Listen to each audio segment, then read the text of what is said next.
morning. Good morning.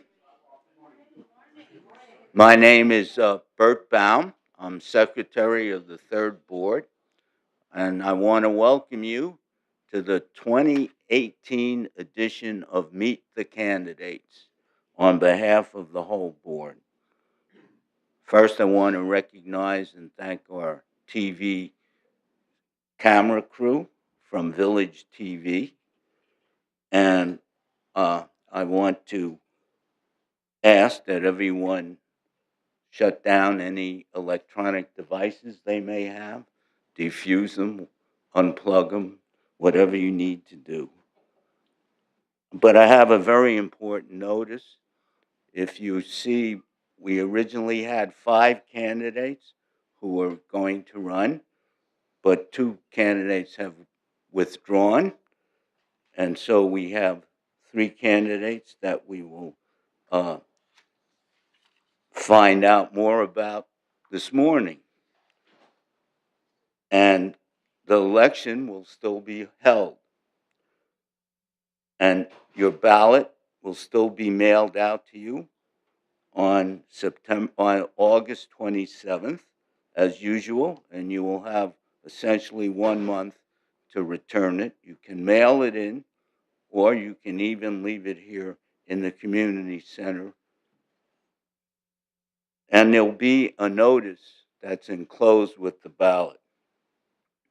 It says, please be advised that after the enclosed ballot was printed and toward the end of the process, during which the ballot and other election materials were being readied for mailing by the inspector of election, the mutual was advised that 2 owners running for the board whose names appear on the ballot withdrew their candidacy. These 2 owners are Gan Mukhopadhyay and Craig Wayne. Therefore, any vote in their name will be disregarded. Even though the mutual now only has 3 candidates for 3 vacancies, California law requires that the association complete this election in accordance with Corporations Code Section 7510C. Your vote in this election is required to make certain that quorum is reached and the election can proceed. And I'd like to add to that each of the lawyers from the 3 boards, that's our board, Third Board, United, and GRF, have said that this law takes precedent over our bylaws, and we therefore need to have this election. And it's also important that we get the votes from the owners in this election because we need to achieve a quorum. If we don't achieve that quorum, then the election has to be held again.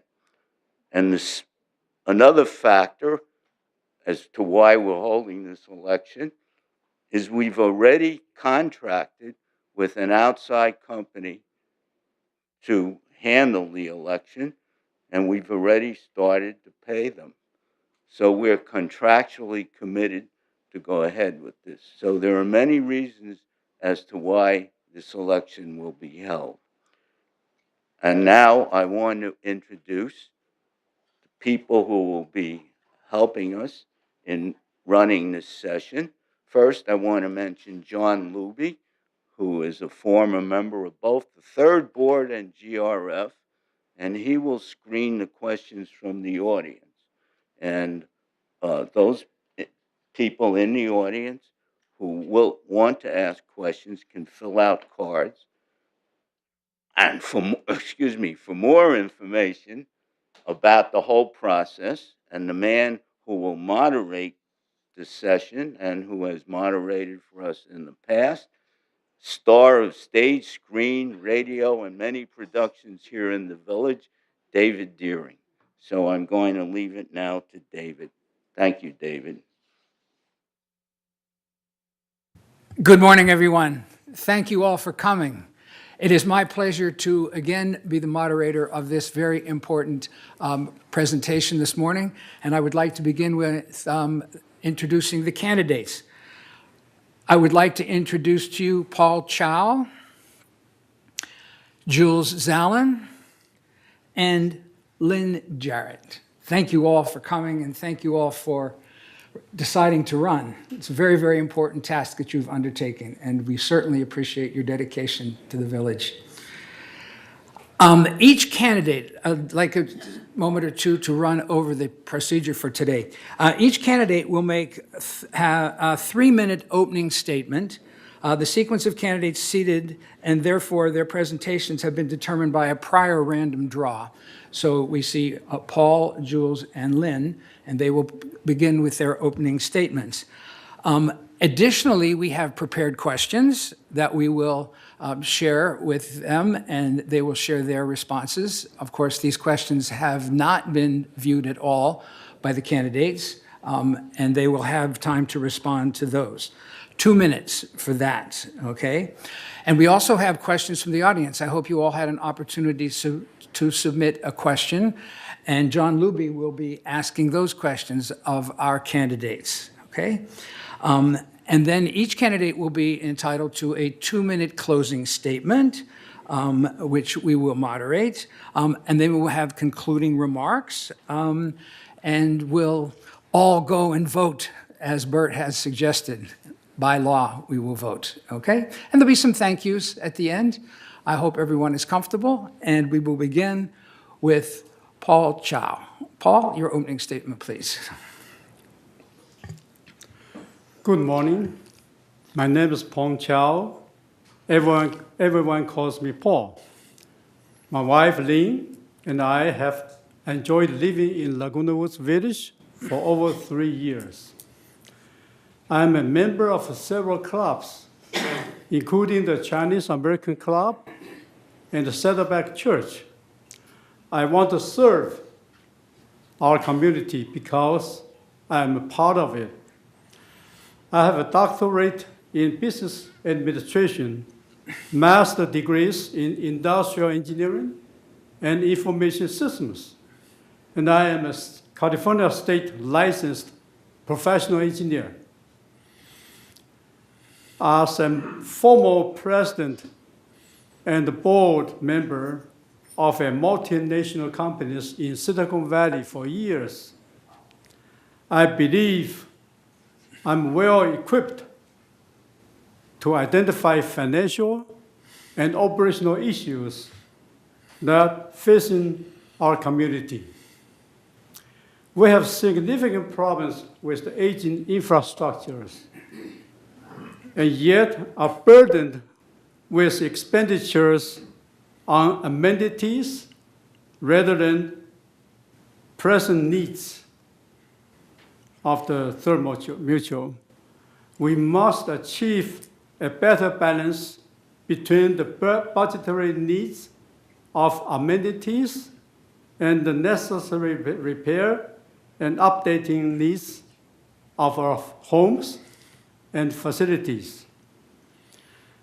I believe my background in operation management will put me in a better position to teamwork with my fellow board members and staff to maximize the operations effectiveness of our community. Specifically, I will work on preventive maintenance programs focusing on aged plumbing, dry rot, and energy conservation issues. These programs, once implemented, would further enhance the functioning of our community and help control costs and increase market value of our properties. My goal and roles, if elected, will be improving the quality of life of our community. My passion is to introduce the concept of green management or environmental sustainability to our community. Thank you for your attention, support, and I sincerely wish you all the best in your resort staff living here.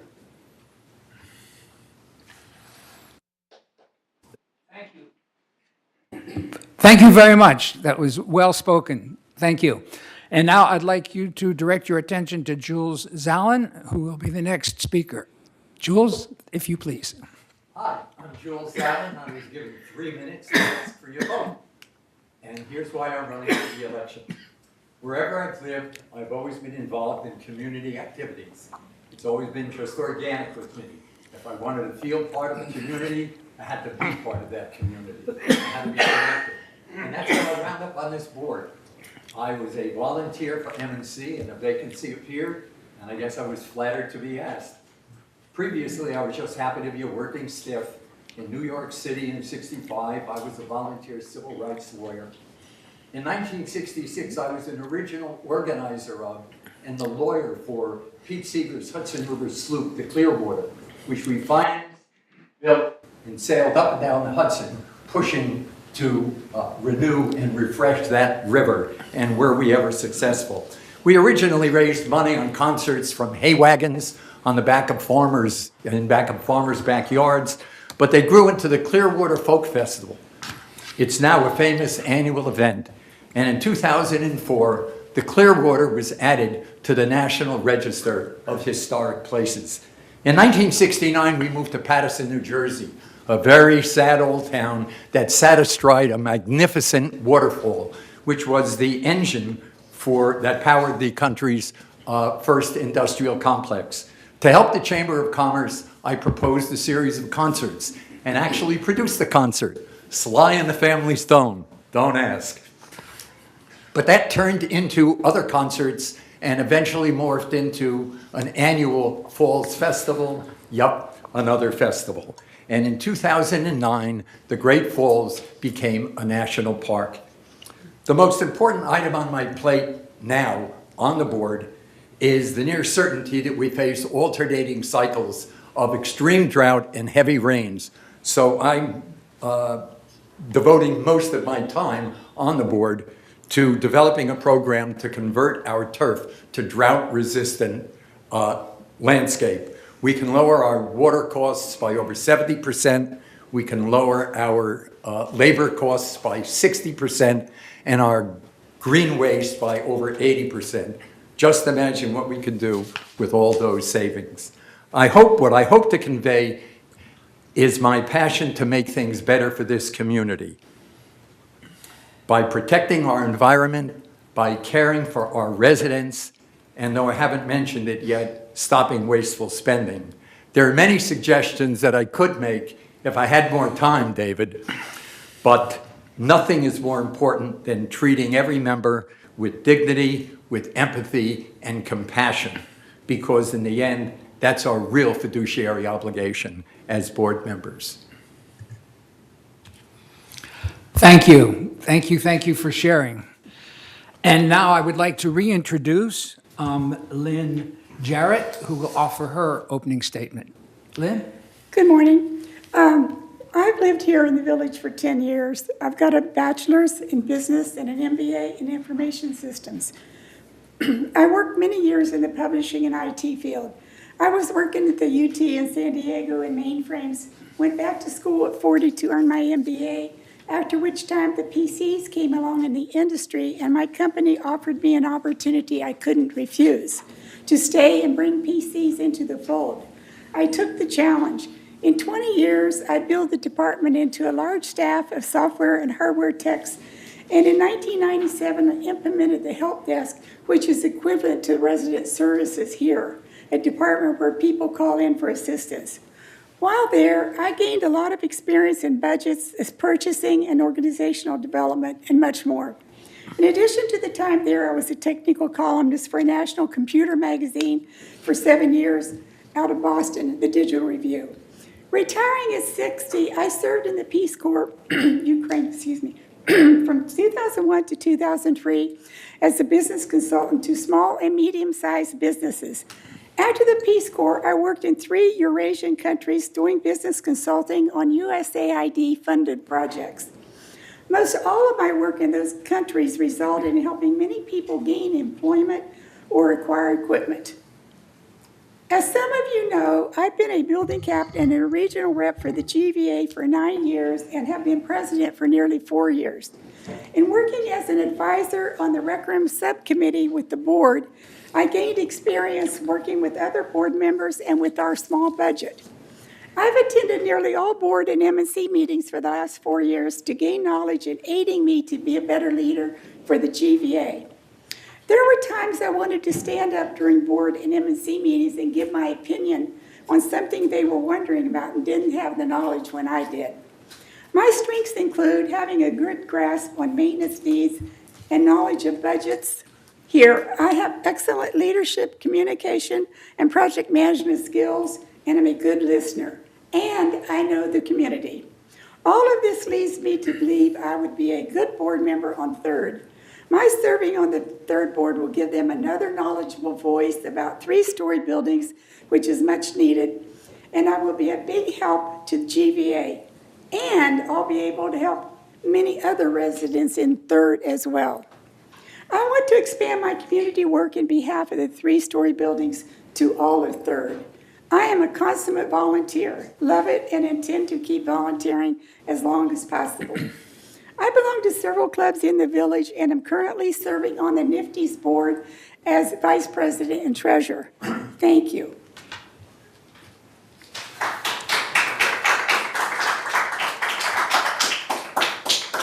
Thank you, all 3 of you. Well spoken. We're very fortunate to have all 3 of you willing to commit your time and energy to serving on the third board.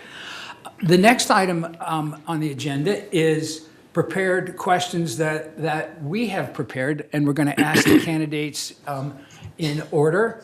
And the candidates will have 2 minutes to respond to these questions. And I'd like to start the questioning with Paul. Question number 1, and this is for all 3 of you. Okay, you will have 2 minutes to respond. Okay? Question: what do you think is the most critical issue in Third Mutual, and how would you work to resolve it?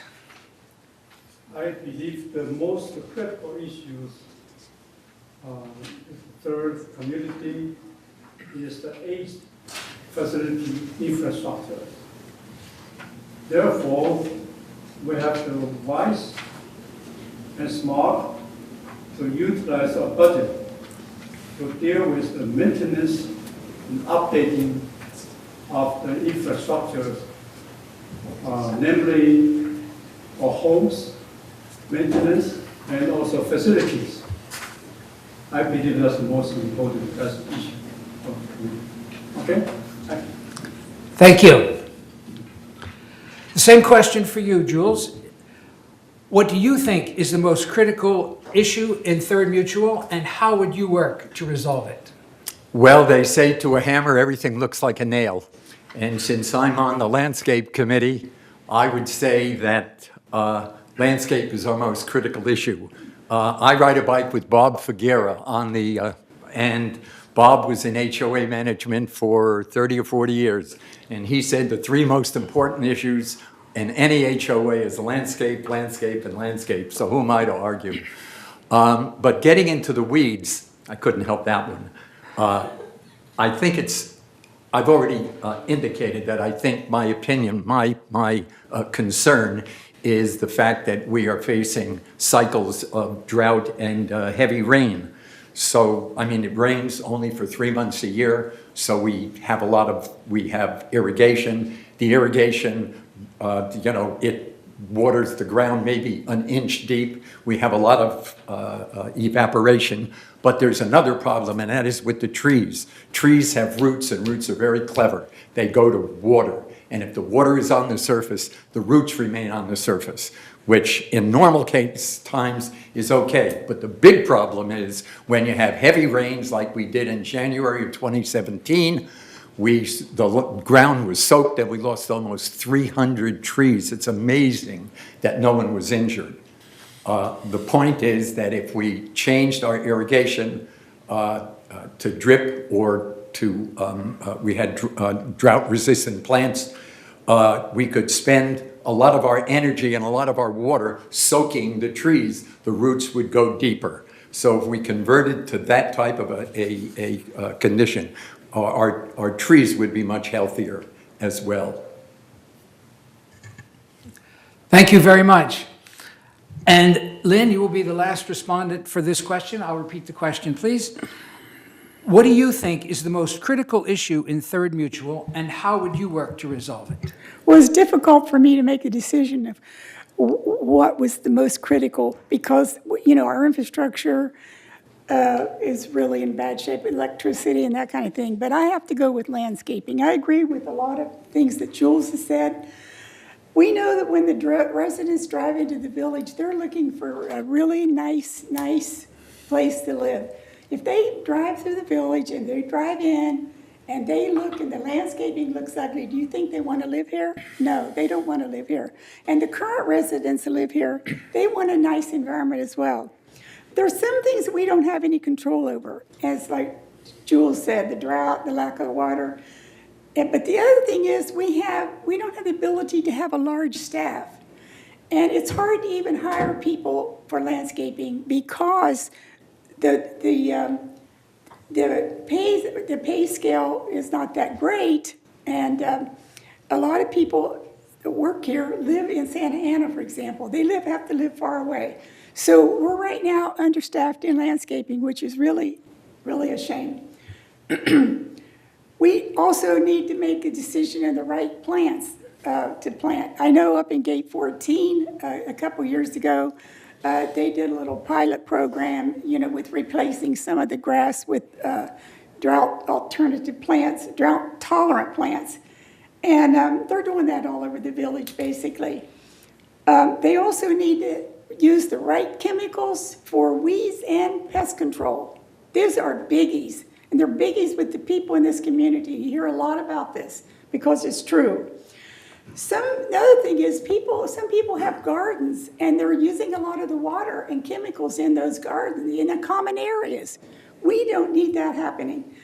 Third threw a lot of money, didn't throw a lot of money, but they put more money in the budget for next year over and above maintenance because landscaping is in bad shape. So we hope we can get it better continuously as time goes along. Thank you. Thanks to all three of you. It seems as though there's some general agreement on the most critical issue in Third Mutual and some excellent suggestions as to how they might be resolved.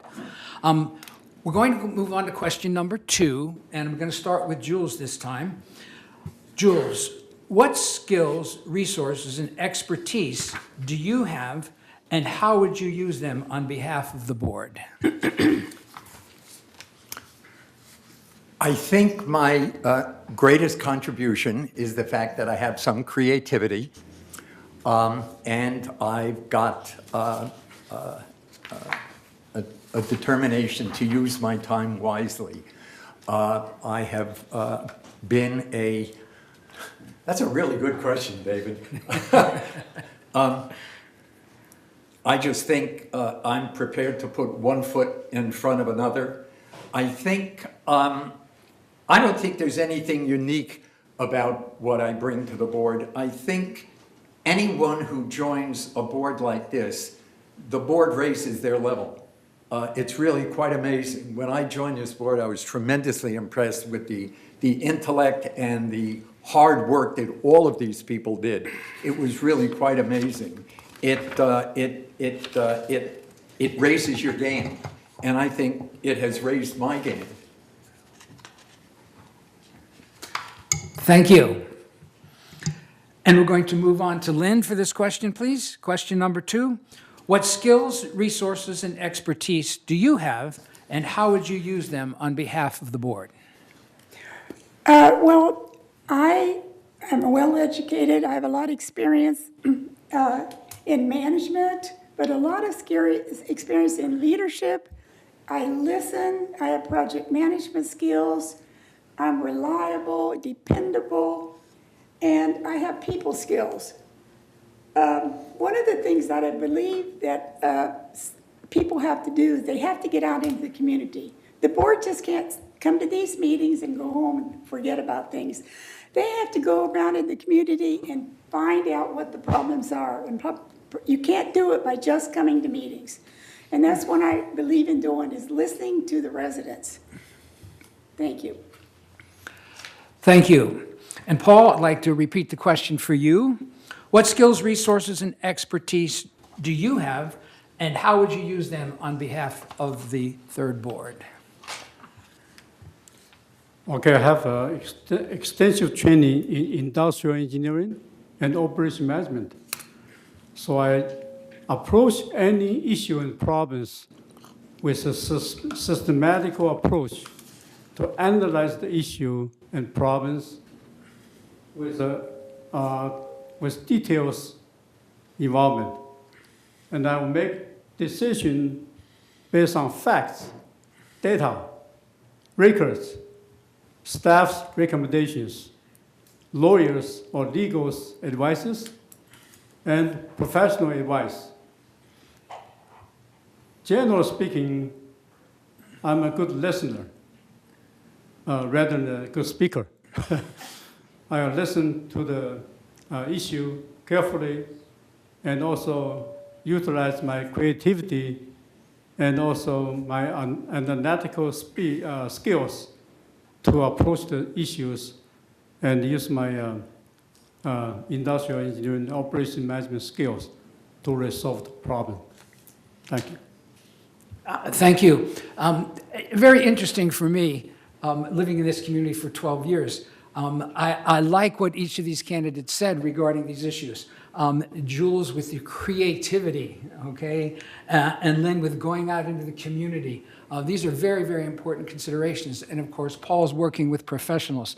I was reading an article in Time magazine not too long ago where your undergraduate degree doesn't matter so much as long as you can be creative and imaginative. And I see those qualities in all three of our candidates so far. And I'm hopeful that our audience on TV and in the room here have a better understanding. We're going to move on now to the third question, okay? And this time we will start with Lynn. Question number 3. Lynn, what does the term due diligence mean to you? Well, it means you need to check out the facts. Gather the data to understand what the problem is. You have to understand the risk. You need to look at the situation, evaluate, and realize what the risk is. You need to verify every aspect of a situation. This is really a responsibility of every board member to exercise due diligence and evaluate situations before you come to a conclusion. Sometimes people don't have the tendency to do that, and that's really, really very important. So after all your evaluation and your analysis has taken place, you need to take any necessary action to come to a solution. Thank you. Thank you for your response, Lynn. And I'm going to repeat this question for Paul. Paul, what does the term due diligence mean to you? You have an excellent background in engineering. I'm sure you're very familiar with due diligence. Thank you. Due diligence means a detailed investigation or examination of the company and its financial records before making determination in a business arrangement. Make decisions based on facts, data, records, legal and professional advice, and research. Thank you. Thank you. And Jules, please, what does the term due diligence mean to you? I guess in the ordinary sense, it just means doing your homework.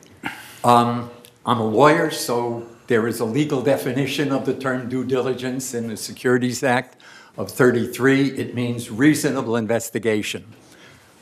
In the board setting, it means reading the agenda, reading the material before board meeting,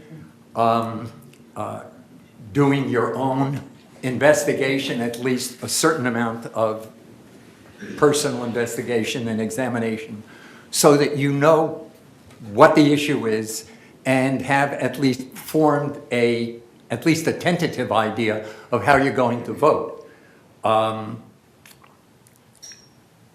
So it's basically just an individual examination of the facts sufficient to allow you to consider the matter. It's also a two-way street because defensively, it means you have done sufficient homework so that you cannot be accused of dropping the ball. Homework. And I'm sure you spend many hours, not just in session and in meetings, but also doing your homework. And obviously, you all three have done some homework in order to come here this morning. Thank you. And I believe we're ready for question number 4. And we're going to start over again. And Paul, we will give you question number 4, please. What is meant by fiduciary responsibilities, and how are board members expected to fulfill them? If I'm acting... Speaker. Oh, thank you. If I'm acting as a fiduciary, I'm serving in a representative capacity. The following will be my fiduciary duties. Number 1, duty of care. Number 2, duty of inquiry. Number 3, duty of loyalty. Number 4, duty of confidentiality. And number 5, I will act without any conflict. Thank you. And Jules, I'll repeat this question for you, please. What is meant by fiduciary responsibilities, and how are board members expected to fulfill them? Fiduciary obligation, fiduciary duty is the highest obligation and duty known in the law. It's like locus parenti. It means faithful. It means that you put aside your interests and concentrate entirely on your beneficiary, a parent to a child, a bank trustee to a beneficiary, a conservator to a beneficiary. The clearest example, the clearest definition I've ever heard is Justice Benjamin Cardozo, who was talking about even just with respect to a business partner. He says, he calls him a trustee, and he says a trustee is held to the highest, strictest morals, not the morals of the marketplace. Honesty alone is not sufficient, but the punctilio of an honor, the most sensitive, is now the test. And in terms of our fiduciary obligation as board members, we have fiduciary obligations where our sole focus must be on the members, on the individual members. We owe an obligation to our members that we cannot slough off. It has to be paramount in everything we do on the board. Thank you. And then I'll repeat this question for you also. What is meant by fiduciary responsibilities, and how are board members expected to fulfill them? Well, we need to act in the interest of the association, because as a board member, we are entrusted with the care of the money and the property of this association. It is our duty to hold to a high standard, and we are expected to act honestly and diligently, and to make full disclosure to the principal. A fiduciary may not take any action that benefits him or himself at the expense of the association. That's real important. Thank you. Well, I have just got an education. Thank you very much, all three of you. And now we're going to move on to question number 5. And Jules, it's your turn to go first this time. Question number 5, and I believe we already had some information from the candidates regarding this particular question, but it won't hurt to hear them again. What boards and committees have you worked on, and in what capacity? I have been very active on landscape, on water conservation, its related sibling, on traffic, on general GRF activities committee, on the, well, of course, as a member of the board, I'm also on M&C, which is a committee of the whole. The activities that I have been pushing, of course, has been turf reduction. I have been doing my own quiet work, seeking to promote the black box and small theater, of which you have some interest, David. And also the possibility of putting in a car wash in the, possibly in the RV lot. And things come up, and we grab them and run with them, as they do. So in other words, you're flexible. Thank you. And Lynn, let me repeat this question for you, please. Okay? What boards and committees have you been worked on, and in what capacity? Well, here in the village, I haven't been on any board. I mean, I'm vice president of the NIFTY's board and treasurer, but here in the village and board level, I'm on the subcommittee of the rec room subcommittee of third board. And I go to a lot of the board meetings, the MSC meetings, but other than that, here in the village, that's what I've done. In the past, my past life, I was very involved with the YWCA in San Diego, was vice president of that organization for several years. In 1992, I was the national chair of the DECUS Computer Users Society, and I've been on several other smaller boards. Thank you. Thank you, Lynn. And Paul, I'll repeat this question for you, please. With your extensive background, I'm sure you have plenty to share. What boards and committees have you worked on, and in what capacity? Okay, I have been here for 3 years. I spent 1.5 years working on my recovery of my leg injury. So I wasn't actively involved with a committee per se. However, I did make a study and present an important case to the MSC committee of the Third Mutual. I made a presentation in PowerPoint of detailed analysis of the fractured piping and also moisture intrusion issues.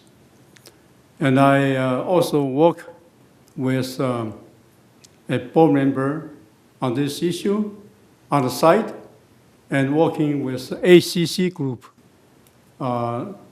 seeking their advice and their recommendations on this issue. So I've been working on certain issues which related to the board committee's concern. Thank you. Thank you. What I'm seeing here and what I'm hearing here, if I may be so bold as to comment, please, I'm seeing a wide variety and diversity of backgrounds, which I think is very, very essential to any board. We are lucky to have 3 candidates with these various backgrounds. So for question number 5, please, let me pass that on to question number 6. Yes, let me pass that on to, let's see, who hasn't answered question number 6 yet? I'm sorry, I'm trying to keep notes here. Lynn next. Lynn, this question goes to Lynn, right? Great. Lynn, let me repeat question number 6, please.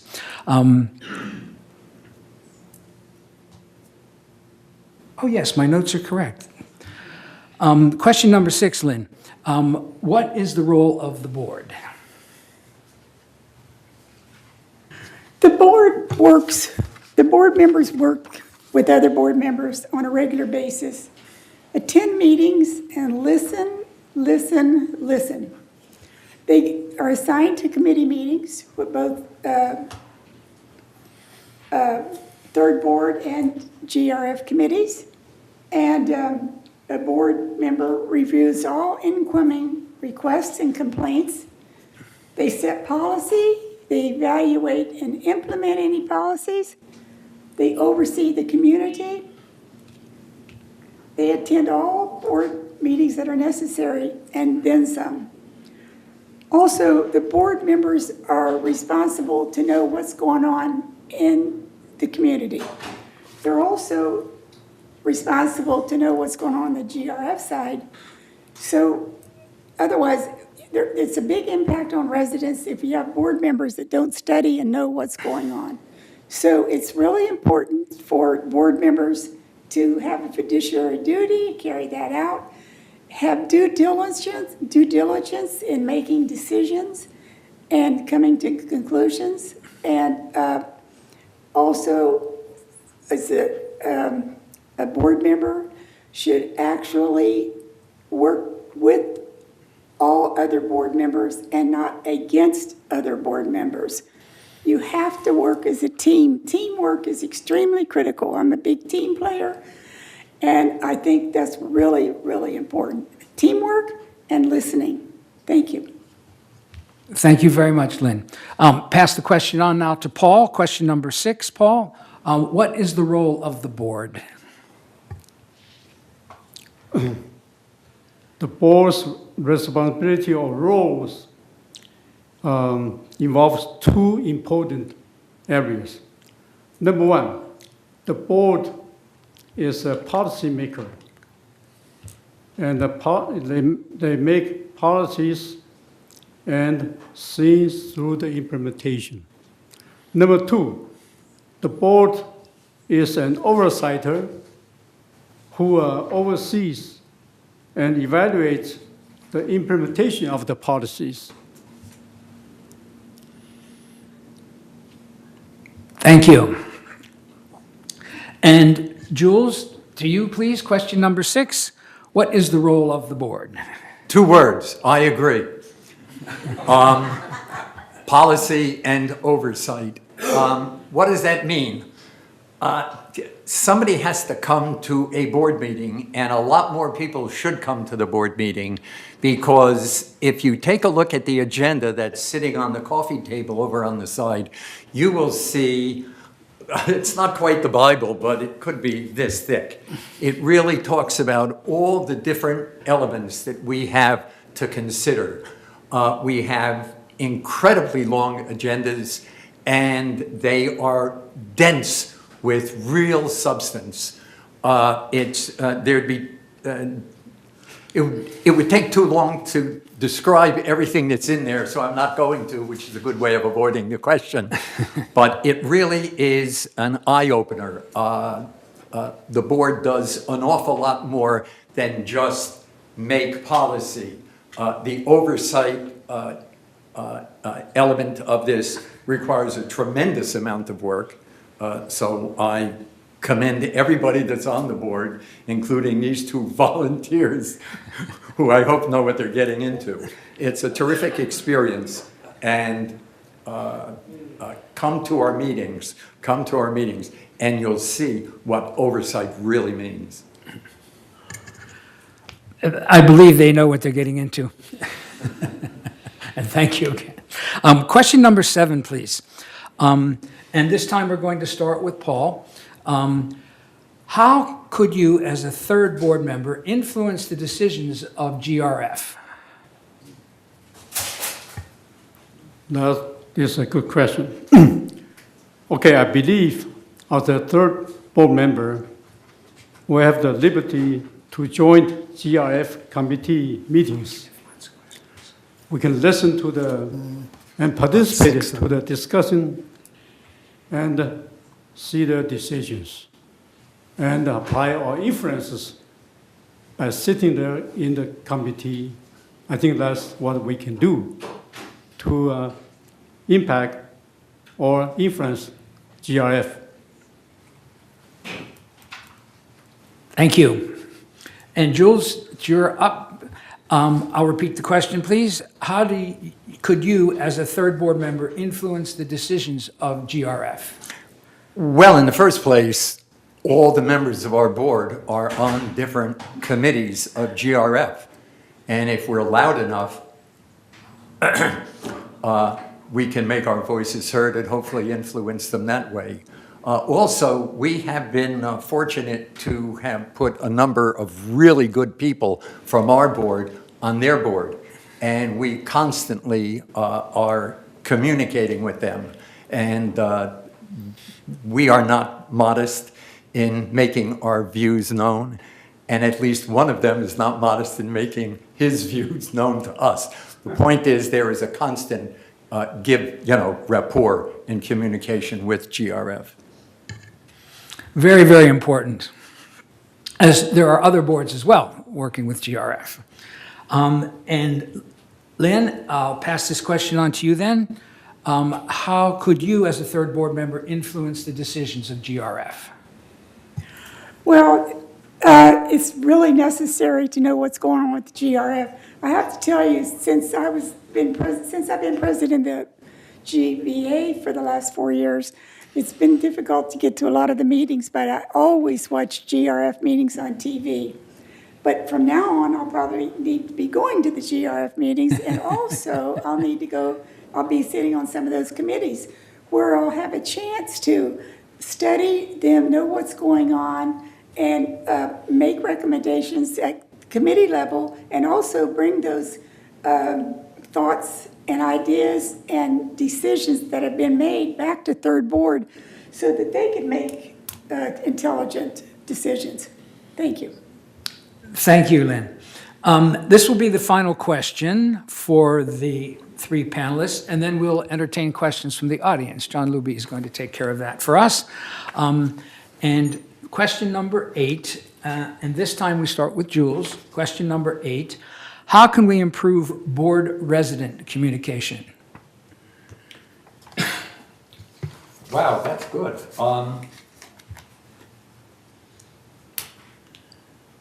I think we have good communication right now, but we can get better.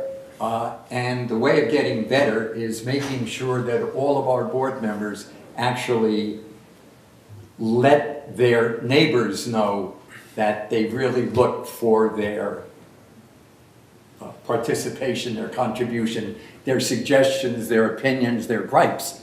I know I have a rather informal way of doing it. I bought a big orange bucket from Home Depot and I hung it in my carport and I wrote just my opinion on it. And periodically I go out and deliver my own informal questionnaires and surveys. I've done it about 3 or 4 times. And I have regularly gotten a very, very good response back where people actually tell us what they want. One of the questions, for example, was whether we should have a hobby, whether we should pay for the construction of an auto hobby shop up near the RV lot. And I prepared a survey and asked them, and I added at the bottom of it, how do you feel about a car wash? And the interesting thing is nobody wanted a hobby shop, and almost everybody wanted a car wash. I've had other surveys which I've done, which I've got a really clear view of how our people feel, because nobody responded at all. The point is that if you can get out there and let people know that you want their ideas, you'll get more ideas than you could possibly shake a stick at. Oh, I was offline.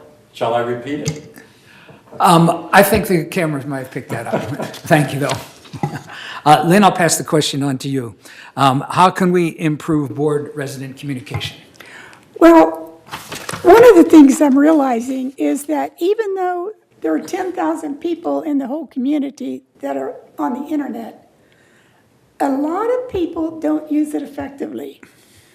It's really amazing what you can find out when you go on the website. A lot of people don't know how to get to the website. They don't know how to use the website. I think what we need to have is more classes in-house here to teach people how to get on the website. Since MNC put the project log on the website, it's wonderful. You can get on there and see what's going on, what projects are planned, what's in process, and what's been completed for the year. Project log is a wonderful tool. The other tool is nice to have, or is great, is the agendas. And you can go back and see the agendas. And another tool that I really use is the resolutions that the board has made. Look how many resolutions are made in a year. It's amazing. So you can get on the website and look at those resolutions, because there's a lot of time I get calls from residents in the 3-story buildings. They're asking questions that have to do with the compliance issue or something. So it's education, I think, because the boards out there on the internet, just to view all the information, view their agendas, view their minutes. The minutes are real important of all the committees. So all the committee minutes are on the agenda packet. So you might see the agenda packet here when you come in, and it's this thick, like Jules said. But the important thing is that the minutes of all the committees' meetings are in that agenda, and they're all on our website, on the third board, and you can also see what's going on with GRF or United if you need to. Education, thank you. I'm sure many of us have found that if we want to know something about the computer, we ask our children or our grandchildren, Yeah. or sometimes our great-grandchildren. Very good suggestions, Lynn, thank you. And Paul, I'll pass this question on to you, please. How can we improve board-resident communication? First of all, watch this TV broadcasting is one way to improve communications. Secondly, I agree wholeheartedly with Lynn's suggestion and encourage the residents and members to go to the website to understand what's going on in this communication channels. Also, participate, ask questions. That's very important. Number 3, I will encourage the board to conduct an opinion or satisfaction survey of the residents. Ask them to identify the issues, concerns, and the satisfaction of the performance of the boards and also VNS. We can identify a lot of areas that we need to work hard and smart on by collecting information. That is first step. We can improve our communication. Thank you. Thank you. Well spoken, Paul. At this point, we have asked the audience to submit questions, and John Luby is going to share those questions with our panelists. Thank you. One of the questions was a duplicate, so we have about 5 questions that we're going to ask you all. And again, we'll start with Lynn. The first question is, what are you proudest of in your accomplishments in life? Oh my gosh. Well, one of the biggest things after I retired, I went to the Peace Corps, and it changes your life. It was a big accomplishment for me, and I furthered my education and my experience by going on to other countries after the Peace Corps to do work for the government. And I met a lot of people, and meeting all these people from different cultures and being able to help them and then come back here and help people. I don't know, it all started, I think, I had a great career, but it all started with the Peace Corps. Thank you. Thank you. Paul, we'll go to you next. Again, the question, what are you proudest of in your accomplishments in life? I believe the most proud time and also the achievement in my life was to teach in a university in Fremont, which is in Silicon Valley, where I share my knowledge and I acquire new knowledge by teaching. I spend a good time with my students. Most are graduate students. They're working on their PhDs and their masters. And I enjoy teaching because I have to research and find out many answers for many questions, problems. And I enjoy have dialogue, discussing, exchange idea with my students and also fellow colleagues. That's my most proud achievement I can think about. Thank you. Jules, we'll go to you next. What is your proudest accomplishments in life? I think the best thing I ever did was to ask my wife to get married 3 times before she said yes. But professionally, I guess my greatest satisfaction was some of the ideas that I've been able to essentially sell to federal judges around the country.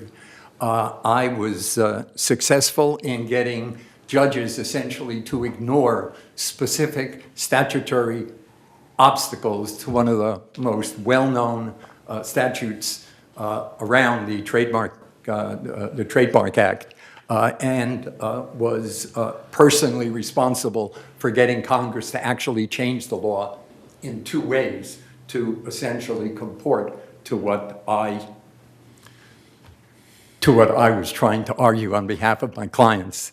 As apparently my success is reflected in the fact that once I did that, I wound up having such clients as Billy Joel and Van Halen and Willie Nelson, the Three Stooges. So I guess my greatest satisfaction was the creativity that I was able to bring and successfully sell to some pretty important judges around the country. Thank you. I'll go to the next question, and we'll start with you, Paul. What do you like most about your life in the village? I like to do hiking with groups of people here. I enjoy. Let me restart it. The best moment is walking in the morning with my wife. Even have leg problems, I do it, enjoy it, walking. And I also have joined the Chinese American Club, working with many shows, presentations, enjoyment with the members, and also participate in helping some others. We have sponsored a program to deliver hot meals to the family who has difficulty suffering from illness and cannot cook. We enlist about 20 families and sending food, hot food, to these suffering families. And I enjoy it very much by doing this. Thank you. Okay, Jules, same question. What do you like most about your life in the village? Where to begin? There are so many great things about this incredible place. It really is the envy of the HOA world. We've been coming here for 20 some odd years to visit my wife's aunt who lived here until she was 94. And she's still going strong at 99. What do I like about it? I like the camaraderie. I like the fact that I live in a cul-de-sac where our neighbors are really close. We have almost an open door policy at our sixplex. Our doors are almost always open. We're constantly walking into each other's place to the share sugar or something else we bought at the store, or just to schmooze, and we have a lot of get-togethers. This is a cyclist's nirvana. There are thousands of miles of bike trails that are maintained as state parks throughout Orange County. I'm in a bicycle group, the Silver Streaks. We ride 3 or 4 times a week when I have time. We have, hundreds of clubs, and I'm very active in the Old Pros and Theater Guild and the cycling group and other Shakespeare and other groups. It's an abundance of riches that we have. It really just is a great place to, put down stakes, and we plan to stay here for an awfully long time. Thank you. And Lynn, the same question. What do you like most about your life in the village? Well, I enjoy living in a 3-story building, excuse me, where I have really wonderful neighbors and friends. Immediately, when you live in a 3-story building moving into Laguna Woods, you make friends right away when you live in that kind of a building. But I like the people here, and I just really love the village. You drive around and you see a lot of things you like. You get familiar with the amenities right away.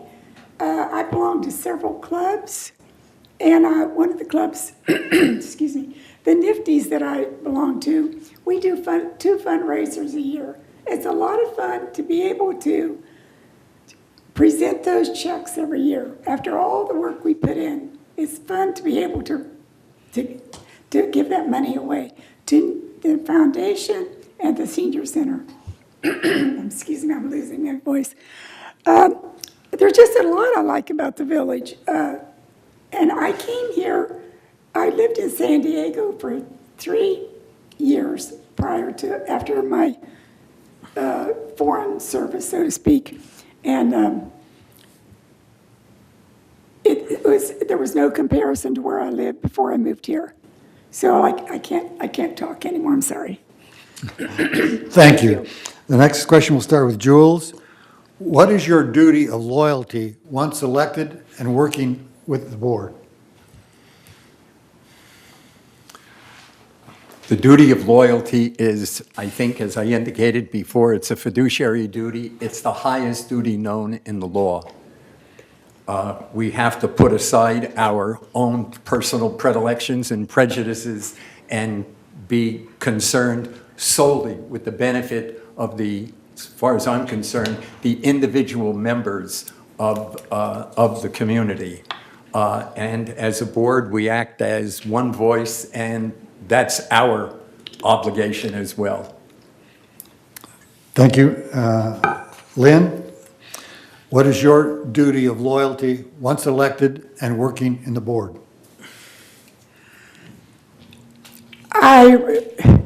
I signed up for this because I want to help people. So my duty and my loyalty is to the board, but it's also to the residents. So I want to find out what the residents' needs are. I like to listen to them, bring that information back to the board, but I'm anxious to work with all the board members. Every one of them are very, very nice people, very smart people, well-educated, and I'm going to get a lot of help from those people to get oriented to the board, I'm sure. Thank you. Thank you. Paul, what is your duty of loyalty once elected and working in the board?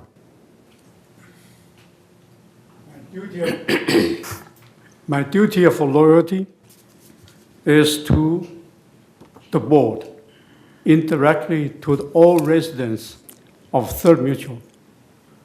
Again, I see the loyalty responsibility is similar to the fiduciary duties.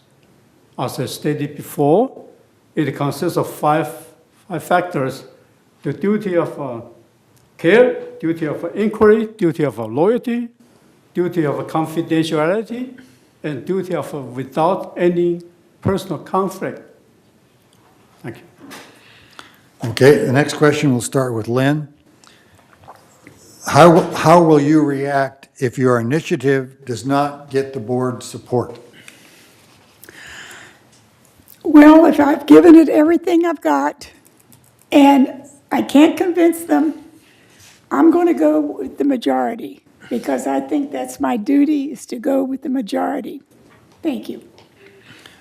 Okay, Paul, how would you react if your initiative does not get supported by the board?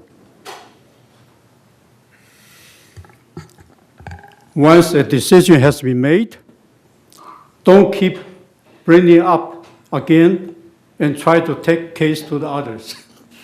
I will go with the majority vote. That's my answer. Thank you. And Jules, how would you react if your initiative does not get supported by the board? The board acts as one voice. We therefore support the decisions of the board. But that doesn't mean you cannot take issue with an issue. If someone feels strongly about an issue, I think they have an obligation to make their opposition known to the board. That's their job, their fiduciary obligation.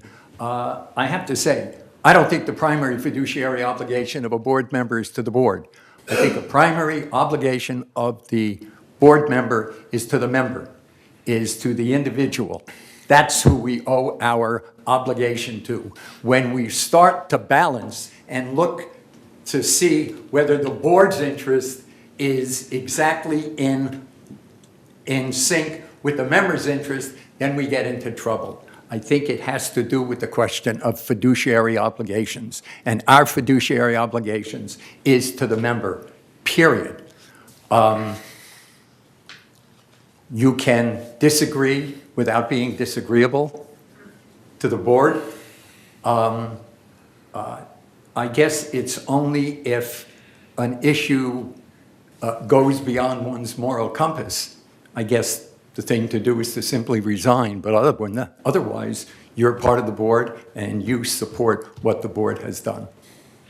Thank you. And the last question, and we'll start with Paul. Would you support a smoke-free building initiative? I support 100% of a smoke-free environment.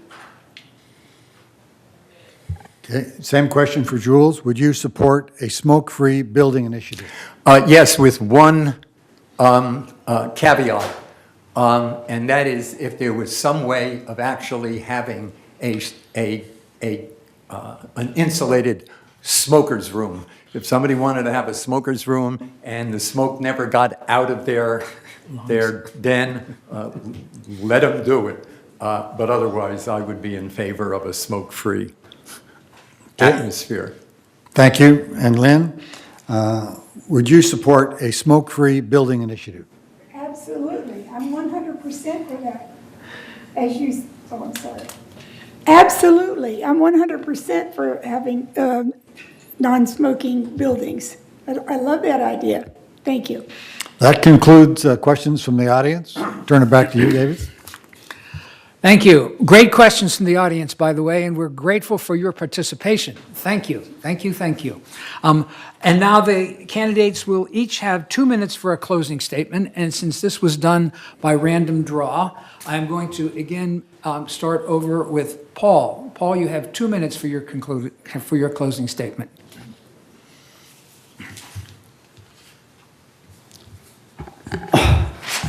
I believe my extensive training and education and also working experience will put me in a good position to work cohesively with my fellow board members and the staff to make things happen and maximize the functioning of our community. Based on the introduction and answer to the questions, you probably noticed that I'm not an excellent speaker. But if you give me a chance, I will assure you that I'm a good listener and doer. Working together will make things happen. Thank you. Jules? What I bring to this board is my creativity.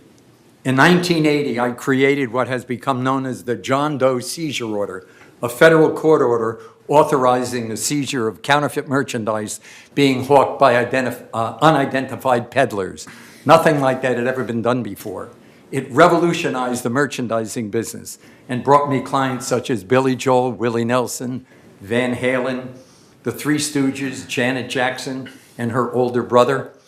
I even got an injunction for the Pope.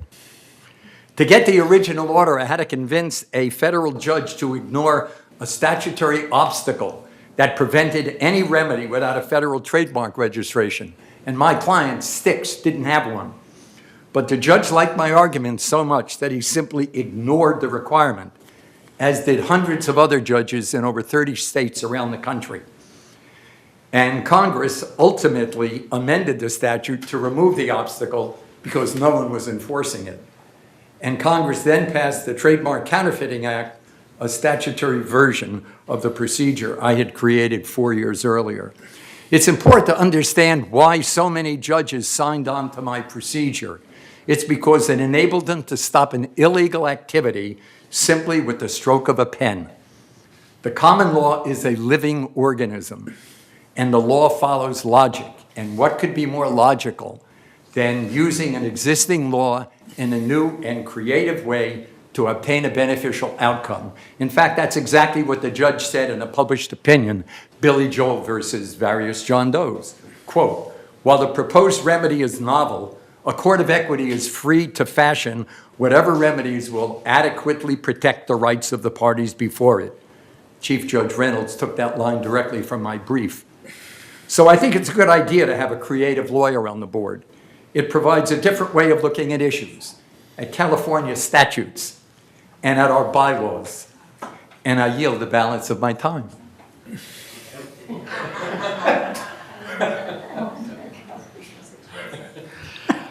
The balance of time. Tempus fugit. And Lynn, would you be so kind as to share your concluding remarks, please? Okay. I would like to serve on third board because I know that I can make a difference. I'm used to challenges and ready for a new one. Spending so much time at the third and MNC meetings over the past 4 years has educated me in the problems, issues, challenges, and the current and future needs in our community where our boards can come together to help the residents in so many ways. I've always believed in teamwork, and I'm looking forward to being on the new team of third with all of its directors who work so hard to make a difference every day. I am reliable, perceptive, responsible, have great work ethics, and am cooperative and believe in accountability. My experience in management with budgets, purchasing, HR, strategic planning, communications, and IT made me a fit with the current board members where I will work alongside the team to give good advice, make sound decisions that are often required, and ones that we have a duty to make. I've talked to hundreds of residents in the 81 three-story buildings during the 9 years I've been a building captain, a GVA regional rep, and the president of the GVA. Not only have I helped many of them, but I have listened to their needs, desires, and complaints, all resulting in me understanding the residents and how I can be of help to them in the future. My interest now and in the future is in serving all of the residents in our mutual. I pledge to bring a strong voice, excellent leadership skills, and fair business practices to the board that will be representatives of the needs of all the residents. I look forward to continuing my goal-oriented mindset to make this wonderfully diverse community the best that it can be, and one in which each and every resident is proud and happy to live. Thank you, and vote for me. Thank you all. I would just like to provide a little bit of a summary.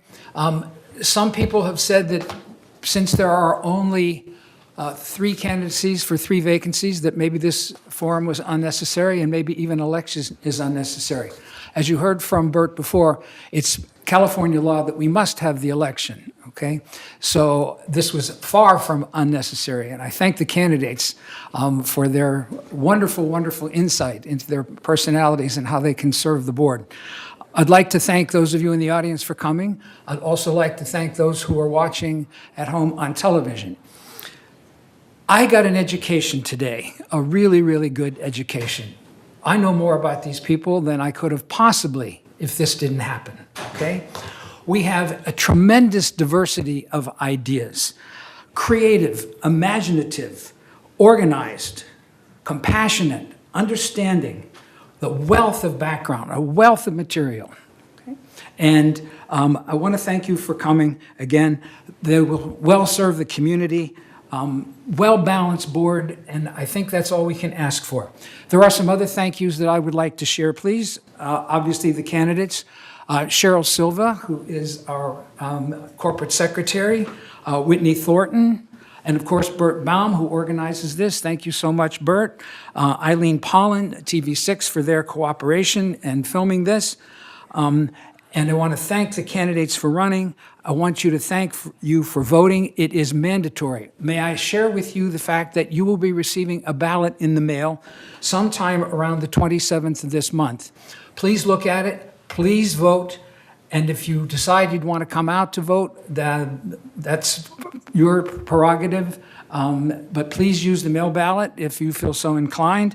It is your right and your responsibility to vote. So thank you again for coming. Thank you for watching. And thank you to our well-balanced board. Good day.